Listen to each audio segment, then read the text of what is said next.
Bien, je crois que dans cette série, il est habituel, et je trouve que c'est une excellente chose, de remonter un peu dans les débuts biographiques, car je crois qu'il est toujours intéressant de savoir pour quelle raison telle ou telle personne, à un moment donné, a quand même dû sortir de sa bulle identitaire, familiale, pour aller un petit peu plus loin. Donc, en tout cas, dans mon cas, je me suis souvent posé la question, les raisons qui m'ont amené finalement un jour à l'anthropologie, alors qu'évidemment rien n'était écrit. Parce qu'il faut tout de même des raisons pour se lancer à un moment donné, déployer des efforts, investir dans les voyages, dans la passion d'aller loin, dans le but de s'intégrer, même temporairement, dans la vie des autres. Et c'est pas que la curiosité du voyage, c'est l'expérience d'une autre vie. Donc il faut avoir quand même ce désir de sortir, comme je disais, de sa propre bulle. Alors dans mon cas, donc je me suis posé la question, je crois qu'il n'y avait même pas le sentiment d'un enracinement primordial dont je devrais sortir. Parce que c'est vrai qu'il y a des circonstances assez particulières de ma vie, de mon enfance. Donc la question ne se posait même pas vraiment de sortir ou pas, d'aller ou pas vers les autres, parce que j'ai l'impression que d'emblée j'étais à la fois ici et ailleurs. Alors certes, je suis né en France, 1948, à Paris, mais de parents immigrés, même si naturalisés français, dont la langue quotidienne était le russe. Donc à la maison, on parlait russe. Et ma première langue fut le russe. Pas longtemps, parce que dès les débuts de ma scolarité, évidemment, j'allais à l'école en France, ils ont bien compris tout de suite qu'il fallait bien que j'apprenne au plus vite le français. Donc ils sont revenus, enfin ils sont venus exprès à parler français tous les jours à la maison, ce qui fait que j'ai vite parlé français. Ce qui est dommage, c'est qu'ensuite, contrairement à d'autres familles du même cas que je connaissais, ils ne sont pas revenus au russe. Ce qui fait que je ne suis pas du tout devenu bilingue, j'ai totalement oublié tout mon russe. Bon, ça c'est un détail.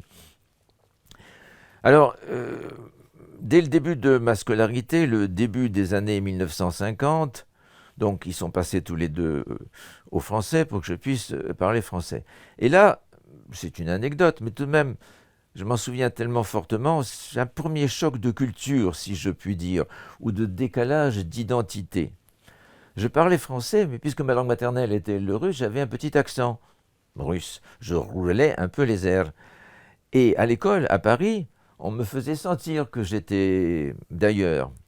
Mais pour les écoliers qui m'environnaient, ils ne connaissaient pas les familles russes, ou presque pas. Et donc, je ne sais pas pourquoi, mais les questions qu'on me posait, c'est «Ah, mais tu es de Marseille ?» Comme on dirait ici dans le sud, «Oh, tu es de Marseille !» Mais bon, évidemment, à Paris, c'était pas avec cet accent-là. Que je sache, le provençal n'a pas particulièrement les R roulés. Mais visiblement, c'était l'étrangeté la plus immédiate que mes petits camarades avaient. Et donc, on me demandait si je suis de Marseille. Et ça, je m'en souviens si fortement que ça a dû jouer d'une certaine manière pour dire je suis d'ici, mais d'ailleurs, etc. Et bon, donc je leur répondais, mais non, je suis né à Paris. Oui, mais bon, tu parles comme ça, etc., etc. Bref, ça, c'est, disons, déjà un premier petit choc culturel. Alors, il y avait un autre décalage beaucoup plus massif, disons, qui me tombait dessus à la maison. Mes parents étaient chacun de leur côté issus de ces familles qu'on disait nobles de l'ancien régime russe d'avant la révolution de 1917. Et évidemment, ils sont nés tous les deux en 1904-1905.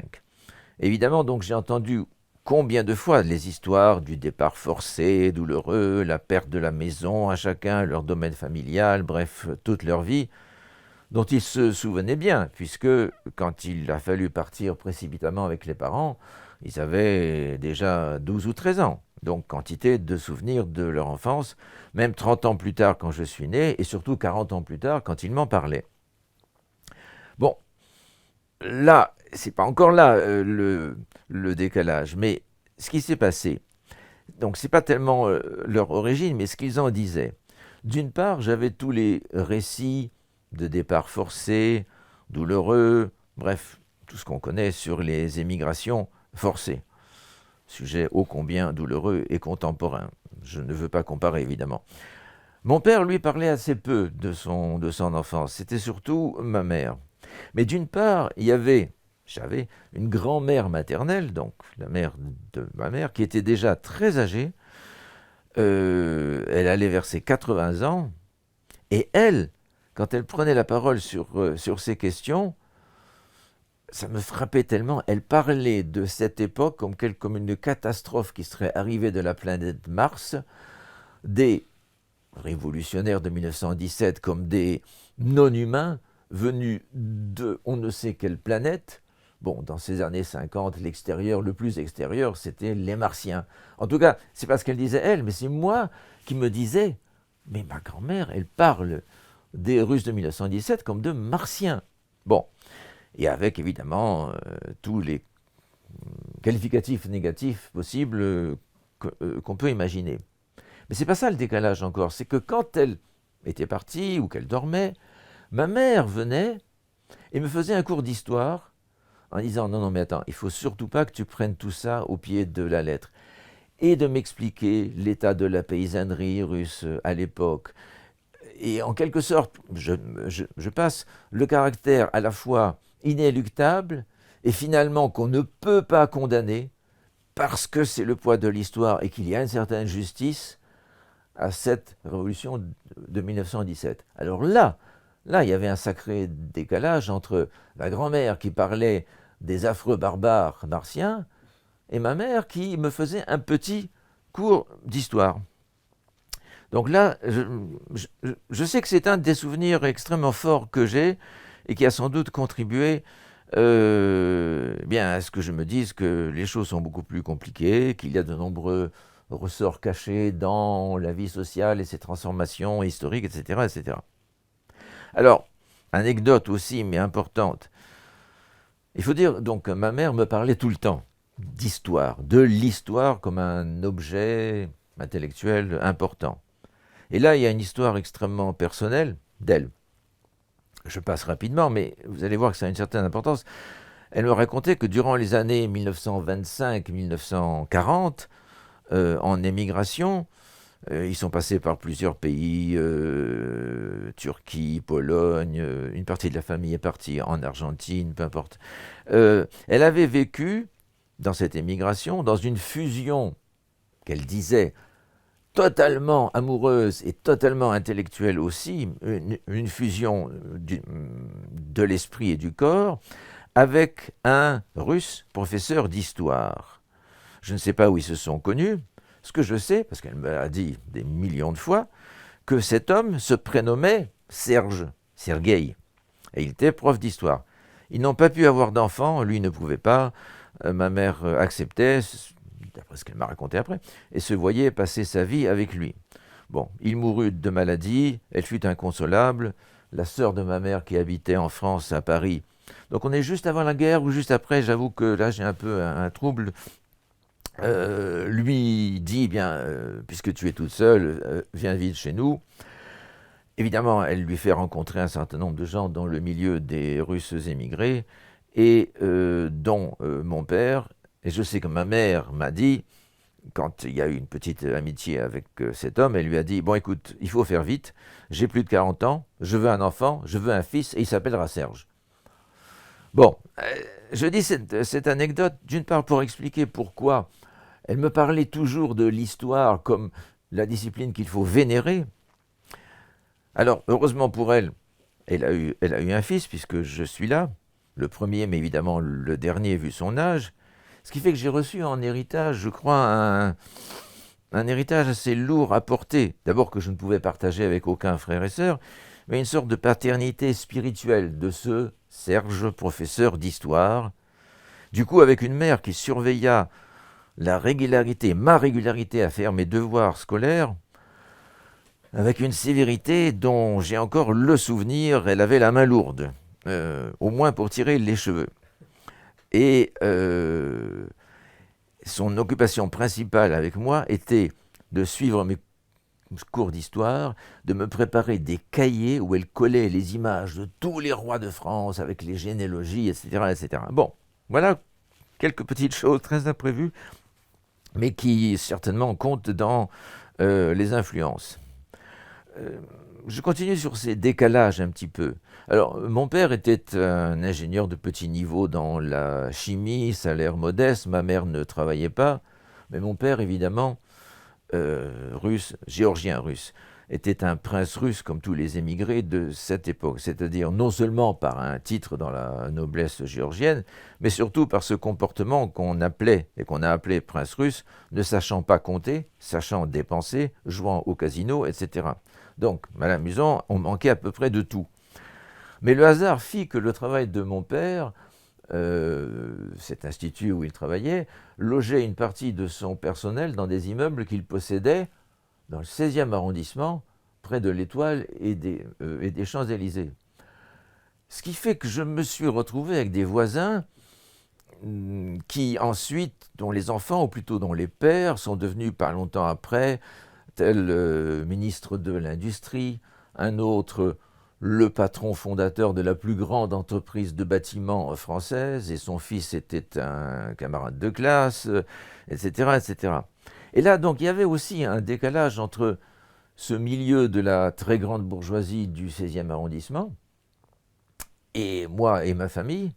Et là aussi, ma mère revenait avec ce discours sociologique, disons, sur c'est pas ça qui compte, c'est pas ce qu'on a et ce qu'on n'a pas, c'est ce qu'on peut créer intellectuellement, etc., etc. Donc ça, tout ça, ce sont des influences extrêmement fortes, et de me reparler d'histoire, et de me parler de ce professeur d'histoire, Sergueï, etc., etc., etc.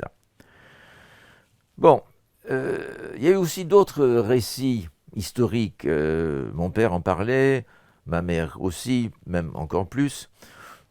Il se trouve que mon grand-père paternel, cette fois, donc géorgien de naissance, vivait en Russie, était l'animateur d'une grande amicale ou société des Géorgiens émigrés, et avec ses amis, en 1920, donc lui, il était resté en Russie, il appelait au combat quand la Russie, d'après 1917, ayant promis l'indépendance à la Géorgie en 1917, a envoyé l'armée rouge pour reprendre la Géorgie dans son giron, 1920. Donc, il paraît, on me dit, c'est dans certains livres, que cet Alexandre Tcherkezishvili est descendu avec ses amis, armes à la main, sur la frontière pour défendre la mère patrie contre l'envahisseur russe qui avait renié sa parole, c'est ce qu'on m'a dit. Et donc évidemment, ils ont été pris à la frontière et pratiquement tout de suite fusillés. Mon père était là, il ne l'a pas vu, mais il était tout près. Donc ça aussi, c'est des récits qui m'ont été faits un certain nombre de fois, sur toutes ces circonstances historiques, imprévisibles et en même temps inéluctables. Bon voilà, c'est juste quelques photographies figées d'un passé un peu lointain, mais qui expliquent peut-être que mon destin, finalement, n'a pas été de grandir dans une bulle immuable. Ce que je voulais, c'était pas le monde des affaires, reprendre une affaire familiale qui n'existait pas de toute façon, ni le désir d'en créer une, mais c'était de vouloir lire, voyager, pour mieux voir et comprendre, dans mes mots d'aujourd'hui, l'organisation, l'évolution des sociétés et la logique derrière tout ce qui peut subvenir dans ces transformations historiques. Alors, une éducation intellectuelle de ce genre pouvait tout aussi bien pousser vers des études de sciences, qu'on dit naturelles, que des études de lettres, et c'est ce que mon père voulait. Il aurait voulu que je sois chimiste, électronicien, etc. Mais évidemment, l'influence dont je parlais sur l'histoire comme discipline, tout ce que ma mère racontait, ces quelques anecdotes que je vous ai dites, font que, évidemment, j'ai plutôt choisi d'être du côté des lettres. Et cette éducation-là fit que mes amis au lycée furent du côté des lettres et pas des sciences, et qu'ensuite nous avons voulu rester ensemble, et je me retrouve avec eux dans des filières de licence de lettres à l'université de Nanterre. Alors Nanterre, hasard de la localisation, si je me souviens bien, parce que nous habitions l'ouest de Paris, donc nous étions ou bien affectés là si on voulait faire des études de lettres, ou c'était le plus proche, je ne me souviens pas. Mais en tout cas, je me suis retrouvé à Nanterre, ce qui fait, hasard extraordinaire, que j'ai côtoyé, donc on est en 66, 67, quelques-uns qui deviendront célèbres en 1968. Mais 66-67 déjà, je m'engage à fond, l'atmosphère de Nanterre, dans les mouvements étudiants protestant contre la guerre américaine au Vietnam. C'est ce qu'on a appelé, c'est assez connu, les comités Vietnam de base, les CVB. C'était ça leur nom. Ces années, c'est parmi mes meilleurs souvenirs, le sentiment de participer à un combat juste mais non violent, qui voulait ouvrir les esprits, une atmosphère bon enfant. Quand je dis bon enfant, par exemple, on collait des affiches, on était emmené au poste, on ressortait 2 heures après. Il n'y avait aucune violence, ni même verbale, de part et d'autre, avec les commissaires et les policiers de ces années 66-67. On est très très loin de l'époque que nous connaissons, évidemment. Alors il y eut parfois quand même violence, mais sur le matériel seulement. Quand nos comités Vietnam de base, un jour, furent rassemblés rue de Rennes, alors ça peut se retrouver dans quelques dossiers internet, dans quelques news anciennes, c'était le printemps 1967, je crois, et nous étions tous chargés de démolir une exposition de posters et de photos qui avait été installée là-bas pour soutenir l'initiative américaine. Et je me souviens, petite anecdote, qu'un anthropologue français africaniste, bien connu ensuite et aujourd'hui encore, je ne le nommerai pas, mais il se racontera si vous l'interviewez, était l'un de nos commandants principaux dans cette opération coup de poing. Je le revois encore avec son casque en disant « Allons-y !» Bon, donc je suis à Nanterre, donc pour ma part, lettre dite classique.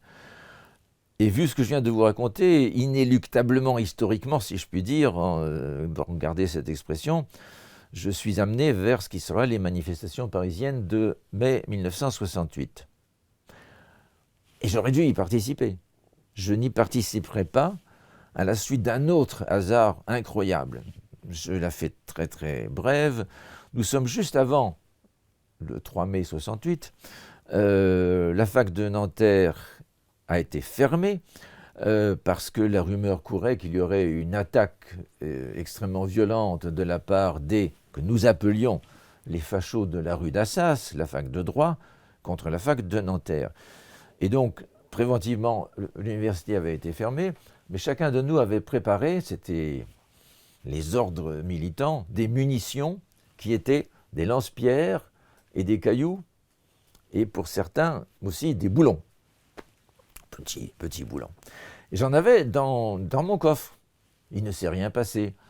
2 jours après, un de mes amis me dit « Est-ce que tu peux m'emmener sur le parking de la fac ?» J'y ai laissé mon 2 roues. « Oui, oui, aucun problème, on y va. » Il se trouve que c'est le 3 mai. On arrive, barrage de police, puisque la fac avait été fermée, mais préventivement, fouille de voiture. Ah, qu'est-ce que c'est que ça? Bon. Venez au poste, on va mettre tout ça, mais bon, c'est pas grave, vous n'avez rien fait. Bon. On arrive au poste. Au moment où on va sortir, On nous arrête, celui qui était en charge là dit « Désolé, nous venons d'avoir un ordre du procureur de la République de déférer tous les étudiants qui sont liés aux manifestations violentes d'aujourd'hui, de les emmener tous à la santé. » J'ai dit « Quoi? Il se passe quoi ?» La manifestation à la Sorbonne avait commencé, ou même était en train de se terminer de manière relativement violente. Nous, notre petit groupe, enfin, on était deux, en disant, mais nous, on n'a rien à voir, on était à Nanterre, on allait sur le parking. Non, non, non, hop, vous y allez. Nous nous retrouvons, mon ami et moi, avec les premiers étudiants ramassés de la manifestation de mai 68. Et on nous dit, on va tous être jugés en flagrant délit pour violence, port d'armes de la 6e catégorie, parce que dès qu'on a un bout de bois ou un lance-pierre ou des boulons, on est port d'armes de la 6e catégorie. Il se trouve que l'un dans ce groupe, ses parents connaissaient Maître Henri Leclerc, le célèbre, déjà à l'époque célèbre, c'était l'avocat de l'UNEF, il sera encore plus célèbre après. Il vient et dit, je vais assurer votre défense. Moi et mon ami, mais nous n'étions pas à la Sorbonne.